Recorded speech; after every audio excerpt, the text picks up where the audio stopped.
Welcome to the Muchinhutch podcast. This is Mary Hodson, right from our boardroom at the Chamber of Commerce and Tourism offices in beautiful downtown Hutchinson. You can listen to this podcast not only on KDUZ, but also on their Facebook page and our Facebook page. And today with me, we have a really important topic and a very important guest, Darren Vander Heiden, who is the superintendent of Hutchinson Public Schools. Welcome. Thank you. Thanks I'm glad for to be being here. You and I, we should start a shtick. We've done many of these. We've done a lot of these, and I'm always honored to have you here because I know you're very busy and you have a lot on your plate. And it seems like every time you clean your plate, you have something else going on. Right. So today we're going to talk about the bond referendum. Right. Yeah. So what are the basics that you want to share with people?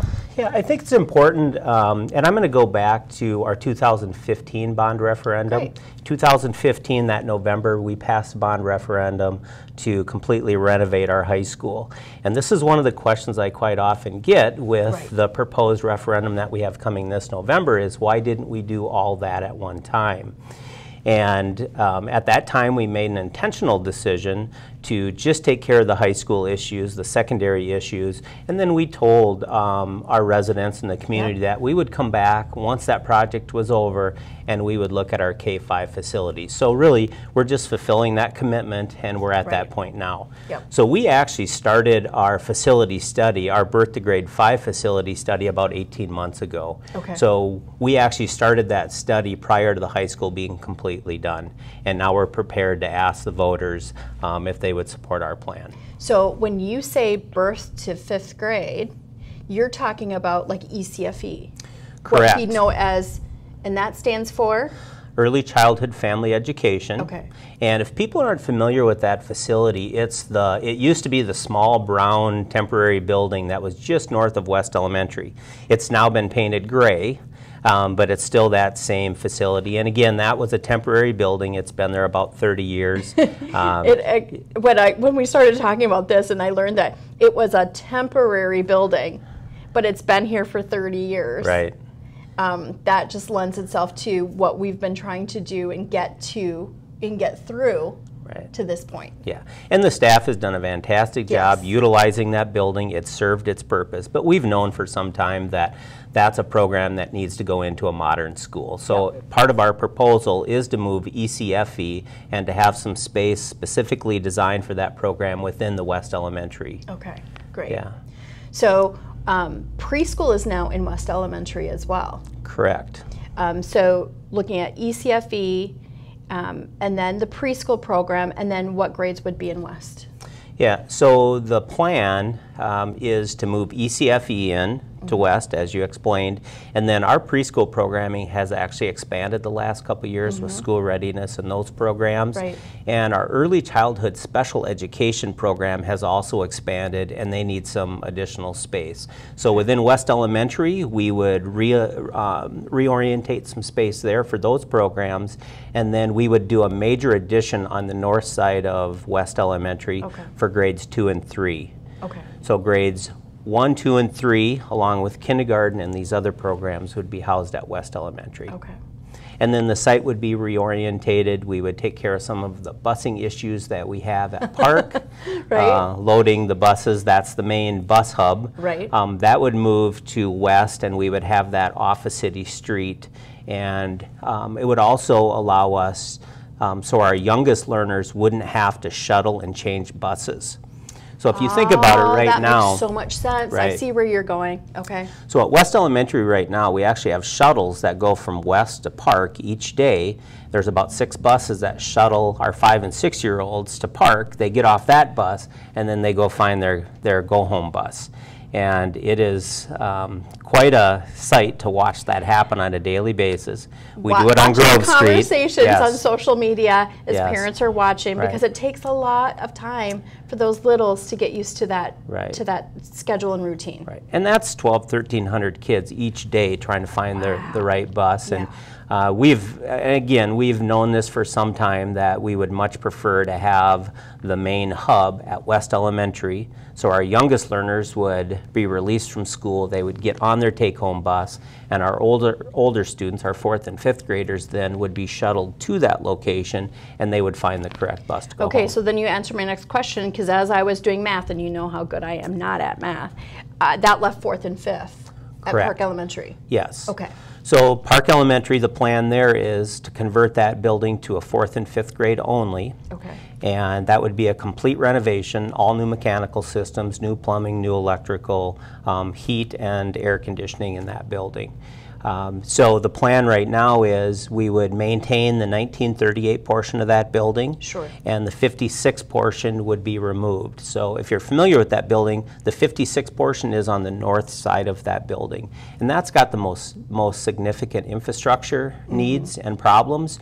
And it's not cost effective to renovate that. So Sure. we're going to renovate the 38 portion, and there's enough space there to do 4th and 5th grade and do it really well. We think Right. that we're going to bring that building back to what it used to be. The former glory Yes, years, right? absolutely. Yeah. So we'll maintain the office that we did a couple years ago, Okay. the auditorium, and then the 38 portion, along with the little gym that we added, I think, in the 90s as well. Okay. That was the other question I was going to ask you about. Is the auditorium going to stay? Because people love that auditorium. Yes, and it's still an asset to that building. It's wonderful to be able to get your entire student population in for programming and things like that. So it would certainly stay. There would be some mechanical improvements. Okay. That space wouldn't get a complete renovation, but it would get new electrical, new mechanical, heat and air in there. Okay, so people can, the seats that they know and love, all the other accoutrements that come with that Right. auditorium, that'll just stay. Just the balcony, unsexy stuff, right. right? Yes. Yeah, but the really important stuff. Because if you've been in that building, I have been as a parent, as a volunteer, as a community leader, and as a staff member, might I also add, I was the best darn lunch lady ever, because I have a voice that projects. I didn't realize you were a lunch lady at Park Elementary. I was the lunch monitor.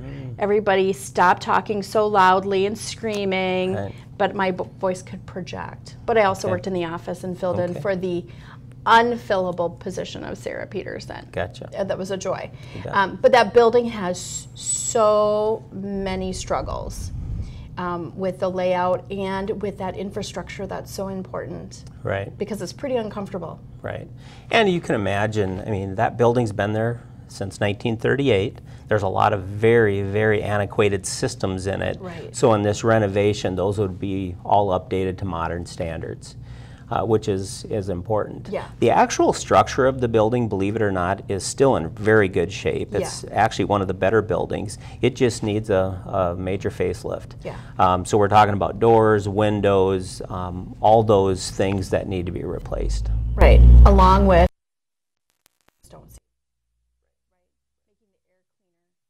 making the building more comfortable to be in.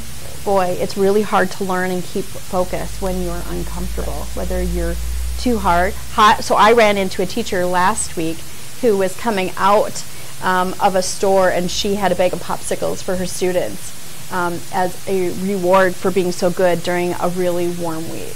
Yeah, in fact, last week was a really good reminder on why we're doing this. Yeah.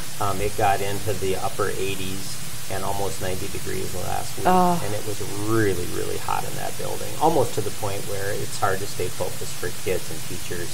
I wouldn't be able to stay focused in that, Right. but I'm a squirrel. Yeah. Well, they survived it. They did, but again, but they're it's troopers. just another good reminder on why we're doing what we're doing. Yeah.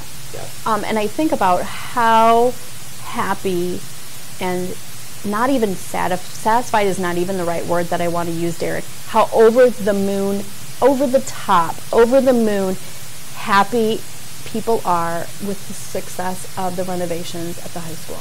Yes. That project went really, really well. We stayed on budget, we stayed on schedule, and we think we got a really good value for the community. Yeah. I think that's one of the things that impressed me so much about that project, and now looking forward toward this project, is that you are very cautious stewards of the money that you use to make this happen. Right. And of course, we're taking that same kind of approach with this, and we believe we can have that same value with these two buildings as well. Anything that we can do to help our future workforce, our future leaders, I think is really important. And having had kids there and knowing, you know, other people who have kids there who might be dealing with some allergies or might be dealing with some other things, some other challenges, and just managing getting around. I think this is a really great thing for the community. And communities really can't go wrong by investing in an asset like schools. Right. Schools are important to a community if you have children or not. So we're asking the community to support us one more time on this. Yeah. And really, it should take care of our facility issues into the future. Perfect. So you mentioned it, the assets. So let's go into the financial part a little bit, because that's the part that gets people a little, sure. Okay, what is that going to mean to me personally? Not that they don't love kids, but there's also the wallet they're thinking about. So let's talk about some of that. Certainly. So the election is November 5th. We're going to have a combined polling place, so there's going to be a single polling place where people will vote. That's going to be at the Recreation Center in Hutchinson. Okay. That's on 900 Harrington Street. Yep. And the hours, I believe, are 7 a.m. to 8 p.m. So that's where they can go and vote. Who can vote? Anybody that's within the school district boundary. Okay. So that would include the majority of, most of them come from McLeod County or the city of Hutchinson, but we also have some folks in Renville County and also some folks in Meeker County that are included in our school district as well. So anybody that's within the boundaries of the school district should be able to vote. Okay, perfect. So the actual ballot question it's just one single ballot question. It's for $28.8 million. That doesn't cover the entire cost of the project. The project is closer to $34-35 million, but we've got some other revenue that we're going to use to supplement the rest of it. So they'll be voting on $28.8 million. And as far as tax impact, so is the question yes or no? It's that simple. Yes, You're either for I it or agree against it. Yes. I agree with this. Or no, I don't want this. And it is the only ballot question in the community. That's the only thing that's going to be on so that we're not ballot. dealing with city council, we're not dealing with school board, that's another topic for another time. We're not dealing with any of that. This is just the one thing. Correct. Perfect. They'll go in there, they'll either fill it in yes or no in the bubble, and that'll be it. Okay, perfect. Right. Okay. So as far as cost, and of course we're always concerned about our taxpayers in the community. Yes. We've ran 2 public surveys, public opinion surveys, and we've asked them what they would support. Okay. We specifically asked about this project, and they were supportive of the project that we've selected. Great. And they were also quite supportive of the tax impact. Okay. So we've asked them, and we stayed within those guidelines. So for the average homeowner, if you owned a home in Hutchinson that was valued at about $150,000, that would cost you about $12 a month, or about $143 annually for this additional bond referendum question. Now, as we know, interest rates have been dropping. So chances are it'll actually be a little bit less than $12. It could be closer to $10 a month. Okay, great. But right now we're telling people that we don't think it'd be any more than $12. Okay. But again, those interest rates fluctuate. Sure. They're really, really attractive right now. Right. And it's a good time to pass this. So we're hoping they continue to go lower. Okay. The other important piece is there is some new legislation that gives property tax relief for agricultural land. That's what I was going to ask you about. It's called Ag to School. And in 2017, the legislature passed a law that did a 40% tax reduction or property tax relief on any land that's classified as agricultural. Wow. That's helpful. Yes. And that's for any bonded debt. So that 40% also impacts the bonded debt on our new high school. Okay. Now in 2019, they came back and they passed some additional legislation to go from 40% to 70%. So in this bond referendum, and that's incremental over time. Sure. So property Probably taxes. a step. Yes. Okay. So property taxes payable in the 2020 year will be at a 50% reduction. So one of the examples that I've been using is if if this referendum was out there without this property tax relief, if you owned an acre of land that was worth $5,000, you'd pay about $2.80 on that acre of land, okay. Annually. Sure. And then with the relief in place, that turns into about $1.40. And then there'll be another 20% over the next few years. So in the end, really helping our agricultural friends, because we are in an egg-centric area. Absolutely. So that's huge. Right. I was just having this conversation with somebody the other day. A farmer had a question about this. And once the 70% is implemented, they'll actually pay less per acre than they did with the original high school bond referendum for both. Oh, for both of them for both combined. Right. Wow. Okay. The other question I get quite often on this specific legislation is, so who's covering that additional cost? Where does this relief come from? And it comes in the form of state aid. Okay. So they didn't take that property tax and spread it among other groups like residential or commercial properties. Okay. They didn't do that, so it'll actually come in the form of state aid. Okay. Which is important. Well, that is really important. And I'm glad that people are actually asking you the questions. Right.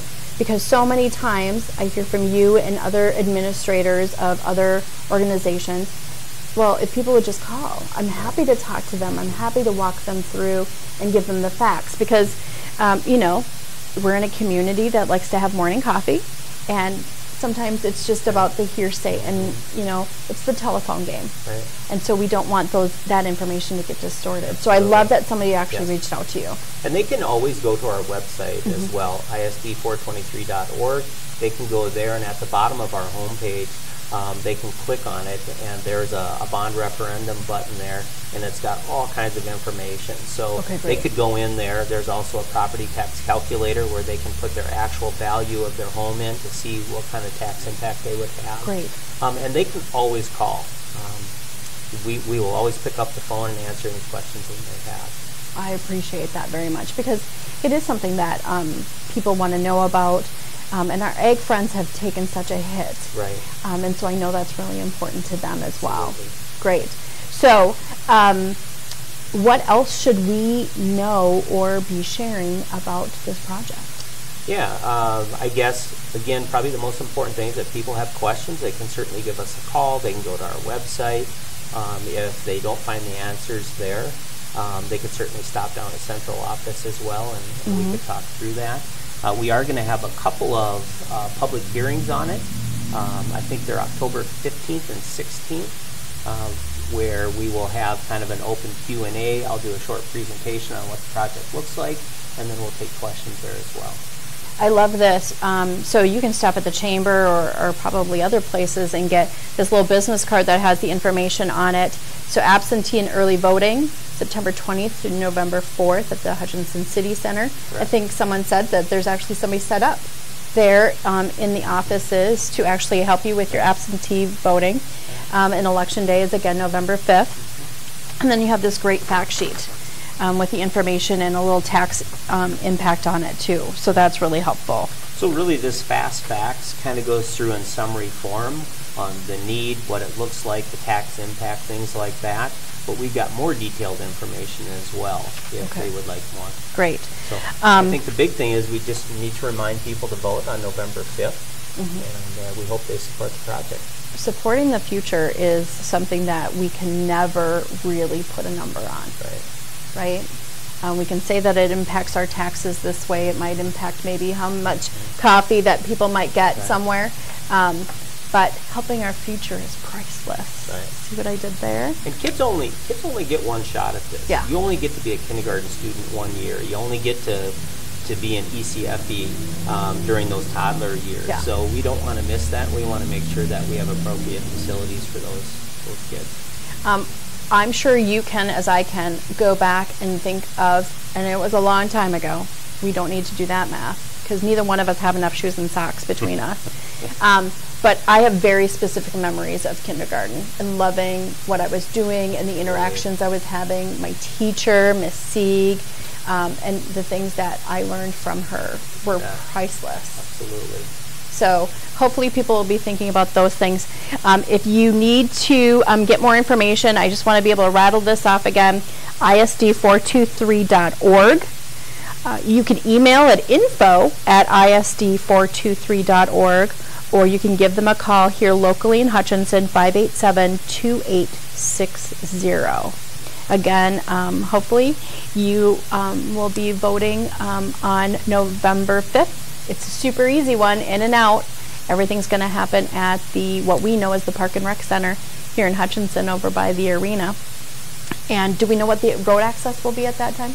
Well, hopefully it'll be easier to get to than it is now, but I would imagine by November the project, it looks like it's going pretty well. Yeah. So yeah, take that right off of South Grade Road. If you don't know where that is, you can call us at the Chamber, 587-5252. We can help you get there and figure out where that's located if you're unfamiliar. So if you're coming from one of the townships and don't typically frequent that building. Thank you so much for thank you for the opportunity. Always a pleasure to speak with you and learn more. I always learn something. Good or bad. I always learn something good from you. So for the Muchinhutch podcast, I'm Mary Hodson, again with Darren Vanderheiden, Superintendent of Hutchinson Public Schools, with our phenomenal producer, Adam Bubaltz, behind the camera. We hope that you'll join us next month.